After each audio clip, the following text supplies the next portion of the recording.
दिल्ली के मुख्यमंत्री अरविंद केजरीवाल ने शुक्रवार को 2023 के लिए एक बार फिर विंटर एक्शन प्लान की घोषणा की है। जो स्टेप्स लिए गए पिछले कुछ वर्षों में उनकी तरफ ध्यान दिलाना चाहूंगा, जिसकी वजह से प्रदूषण कम हुआ। उसके बाद हम 15 पॉइंट एक्शन प्लान पे आएंगे। एक काम किया गया कि बसें, पहले दिल्ली में पिछले कई वर्षों से बसों की खरीद नहीं हुई थी और उसकी वजह से लगभग 15 साल कोई बसें नहीं खरीदी गई दिल्ली में। तो उसकी वजह से दिल्ली में बसों की काफ़ी कमी हो गई, पब्लिक ट्रांसपोर्ट खराब हो गया, लोग अपने प्राइवेट ट्रांसपोर्ट पे शिफ्ट करने लगे। लेकिन पिछले दिनों में, पिछले 2-3 साल में हमने बहुत बड़े स्केल के ऊपर न केवल बसें खरीदी हैं बल्कि इलेक्ट्रिक बसें खरीदी हैं। तो आज दिल्ली में, आज तक के दिल्ली के इतिहास में सबसे ज़्यादा बसें दिल्ली में हैं। 7,135 बसें अभी दिल्ली की सड़कों पे हैं। इतनी बसें पहले कभी नहीं थी दिल्ली में। इनमें से 800 इलेक्ट्रिक बसें हैं।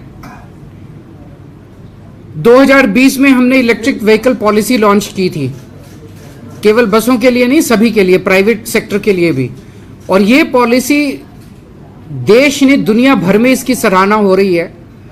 और आज दिल्ली के अंदर जितने बड़े स्केल के ऊपर इलेक्ट्रिक व्हीकल्स खरीदे जा रहे हैं, ये शायद पूरी दुनिया में सबसे ज़्यादा है।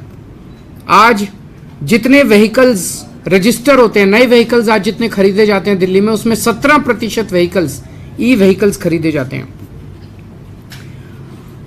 जैसे जैसे विकास होता है वैसे वैसे पेड़ कटते हैं, सड़कें बनती हैं, बिल्डिंग्स बनती हैं। और देखा गया कि अलग अलग शहरों के अंदर जैसे जैसे विकास होता है वैसे वैसे जो हरित क्षेत्र है उसमें कमी आती है, पेड़ों में कमी आती है। दिल्ली में उल्टा हो रहा है।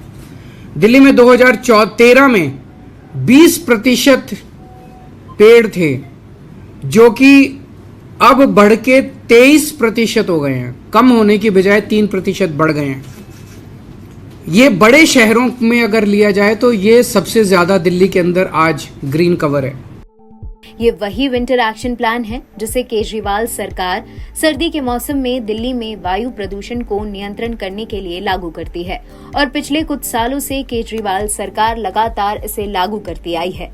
लेकिन सवाल ये है कि क्या इसका कोई परिणाम सामने देखने को मिलता है या नहीं। अब आंकड़ों की बात करते हैं।